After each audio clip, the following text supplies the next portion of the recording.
എല്ലാവർക്കും നമസ്കാരം. ഇത് ഞാൻ വന്നിട്ടുള്ളത് ഒരു അടിപൊളി ടേസ്റ്റി ചെമ്മീൻ ബിരിയാണി ആയിട്ടാണ്.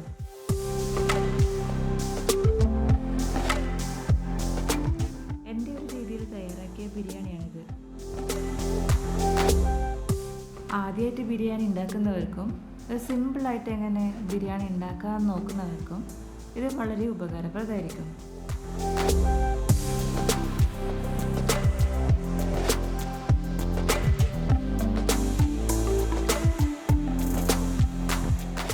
രണ്ട് സ്പൂൺ തൈര്, 2 സ്പൂൺ മുളക് പൊടി, 1 സ്പൂൺ മഞ്ഞൾപ്പൊടി, ആവശ്യത്തിന് ഉപ്പും ചേർത്ത് ചെമ്മീൻ അരമണിക്കൂർ മാരിനേറ്റ് ചെയ്ത് വെക്കുക.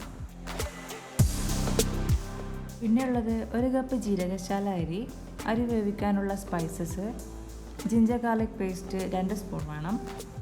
പിന്നെ 2 തക്കാളിയുടെ പ്യൂരി, 2 ഉള്ളി ചെറുതായി അരിഞ്ഞത് വേണം. പിന്നെ കൊറിയാണ്ടർ ലീഫിൻ്റെ പേസ്റ്റ് 1/2 കപ്പ്, പിന്നെ 2 സ്പൂൺ നെയ്യ്, ആവശ്യത്തിന് ഉപ്പ്, ഗാർണിഷിംഗ് ആയിട്ടുള്ള മുന്തിരിയും അണ്ടിപ്പരിപ്പും. പിന്നെ വേണ്ടത് 1.5 സ്പൂൺ ബിരിയാണി മസാല.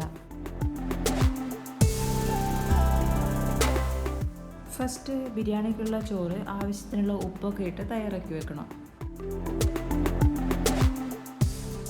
ഇവിടെ ഞാൻ 1 കപ്പ് അരിയാണ് എടുത്തിട്ടുള്ളത്. അപ്പോൾ 2 കപ്പ് വെള്ളം ഒഴിച്ച് അരി കുക്ക് ചെയ്തെടുക്കുക.